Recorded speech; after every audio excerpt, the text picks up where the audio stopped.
Brad Williams, Excel Prime, we're going to use the large function to find the highest golf scores by group, or maybe the second or maybe the third.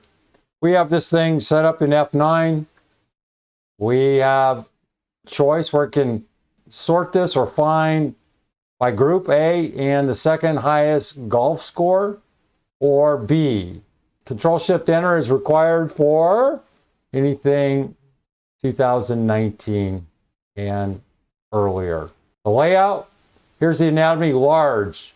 If B5 to B11 is equal to E2, E2, group, C5 to C11, score, based on N factor or the K factor. Over here, we just have a simple write-up. I'm going to explain to you what we're going to do. I'm going to show you a little bit of the internals, and then I'm going to let you loose to do what you need to do in order to figure this out. Pretty straightforward.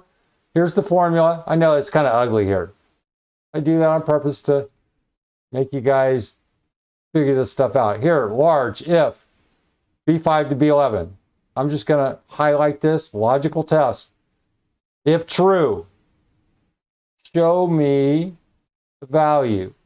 That's it. We don't have to go any further than that. We have these optional arguments. We can stop here.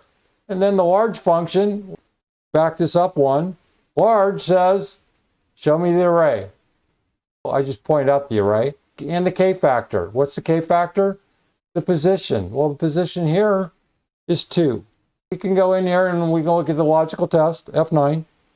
If it's A, it's true. Otherwise, it's false.